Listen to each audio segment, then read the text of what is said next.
Should Toronto tank for Cooper Flagg? I really don't think Toronto should tank for Cooper Flagg because I don't really see it being worth it. Do I think the Raptors will be bad? Yes, I think they will be bad. Toronto, we already know they're going to be at least a 9 or lower seed in the East, and the Eastern Conference just gets wild. But if Toronto does tank, they can secure themselves a top 10 pick. I know its draft class is very deep.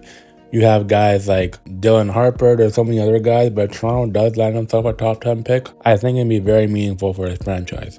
And you know when Toronto does go in the lottery, they get very great picks. And you know their development program, they've done very well with guys like Scotty Barnes, Grady Dick, and the list goes on and on and on. Yeah, I like what Toronto's doing here. I think at Toronto, they gotta get a big, because that's their only weakness in this team. So I know you got guys like Bruno Fernando, but at the same time, having Jakob as your only center, and he probably averaging like 10 points and almost 5+ rebounds, I think the Raptors get another big, like maybe another interior force or another stretch center like Serge Ibaka. It can help the team out, but this Raptors team still a long way to go. And once you get a center, you can add guys like that center you drafted, more defensive help, more point of attack defenders, and there's so much more you can do with this team. In my opinion, when I'm looking at, I'm trying to trade Bruce Brown forever as necessary.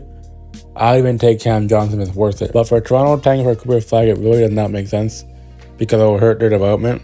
Toronto last season, I know they're pretty much better in offense, but their defense they still lack. I don't know if Cooper Flagg can cover that all. But if you're Toronto, do you really tank for Cooper Flagg, or do you just run with the same lineup you have and just hope to get a top 10 pick and you draft either another center, like for example, if you would have gotten Derek Lively?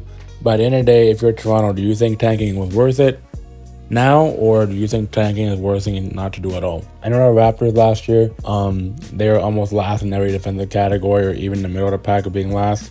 So if they can find more players that contribute their need in defense, I think they're gonna help the team out a lot.